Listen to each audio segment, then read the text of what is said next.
If you speak to your parents or grandparents about housing in the UK, the conversation usually goes something like this. They say, "We bought our first house when we were 24. It wasn't easy, but we just saved harder." Maybe skip the coffees and holidays. And you're sitting there thinking, respectfully, what planet were you living on? Because today, millions of people in the UK are working full-time, earning decent salaries, doing everything right, and still can't afford a home. By the way, if you're new here, I'm Max. I break down UK money and financial systems in simple human language because honestly, most of this stuff is explained terribly. So, what actually happened? Was housing always this expensive? Did young people suddenly become bad at saving? Or did the entire system quietly change? Let's break it down. The old UK housing dream. For decades, owning a home in the UK wasn't just a financial goal. It was basically a life milestone. Finish school, get a job, buy a house, start a family. And for a long time, this was genuinely achievable. Let's rewind to the 1970s. The average UK house price was around £4,000. Yes, 4,000. Now, obviously, salaries were lower too. The average annual salary was roughly £1,500 to £2,000.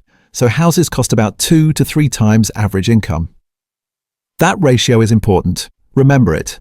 Because today, the average UK house price sits around £285,000. The average salary is roughly £34,000.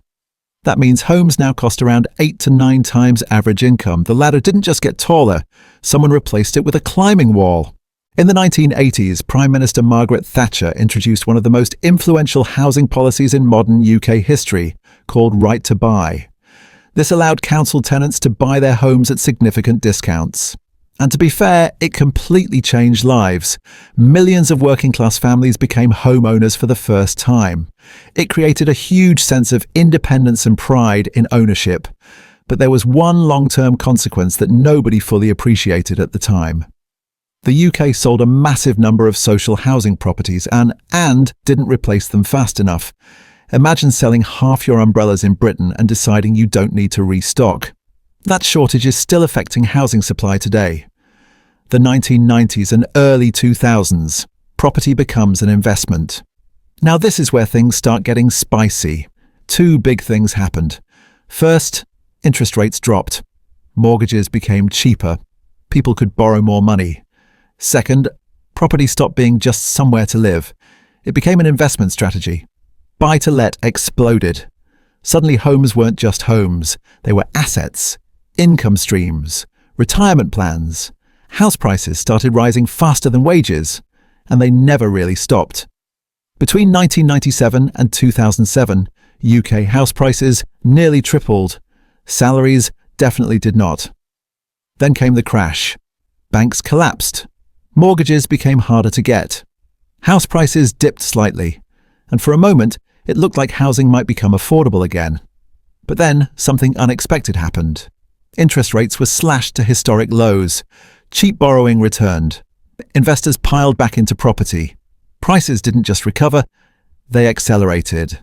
This is where many younger buyers started hitting the wall. It's not actually monthly mortgage payments that stop people buying. It's the deposit. Let's do some quick maths. The average first-time buyer deposit today is roughly £50,000 to £60,000. That's not savings. That's a side quest. And here's the problem. While house prices were rising, rents were also rising, meaning people were paying more just to live, which made saving harder. It's like trying to fill a bathtub while someone keeps pulling the plug out. Now we have to talk about London, because London basically lives in its own economic universe. London property prices exploded due to global investors, limited space, high salaries concentrated in one area. By the mid-2000s, London house prices were over 12 times average salary in some areas. That doesn't just affect London either. It pushes demand into surrounding cities, which pushes their prices up too. Housing inflation spreads like gossip, fast and unstoppable. Then there is the supply problem nobody talks about properly. Here's the uncomfortable truth. The UK simply hasn't built enough homes. Experts estimate the UK needs roughly 300,000 new homes per year to meet demand. Most years, we don't even hit that target. Meanwhile, population increases, household sizes shrink, more people live alone, people live longer. All of that means we need more housing, not less. And when supply stays tight, prices go up. It's economics, not conspiracy. For years, ultra-low interest rates made mortgages look manageable. Then 2022 happened. Inflation surged. Interest rates rose quickly. Mortgage rates jumped from around 2% to sometimes 5 to 6%. Now here's where it hurts. On a £250,000 mortgage, at 2% roughly £1,060 per month, at 6% roughly £1,600 per month, same house. Same person, £500 plus extra every month. That's not lifestyle inflation. That's survival inflation. When buying becomes harder, demand for renting rises. When demand rises, rents rise. UK rents have increased massively over recent years. In some cities, rents have risen over 25% in just a few years. So people are trapped in a loop. Can't buy because rent is high. Rent stays high because people can't buy. It's basically financial musical chairs, with fewer chairs every year. Who is hit the hardest? Interestingly, it's not always the lowest earners. They often qualify for social housing or support.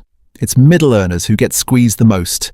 Teachers, nurses, junior professionals, public sector workers, people earning good salaries that somehow still don't stretch far enough. So, is housing actually worth it financially? Now, this is controversial, but let's be honest. Property has historically been an incredible wealth builder in the UK, but future growth is not guaranteed. High prices plus high interest plus economic uncertainty equals very different environment than previous generations experienced. Buying still makes sense for many people, but it's no longer automatically the obvious best financial decision. And that's a massive mindset shift. So now can UK fix the housing crisis? There are potential solutions.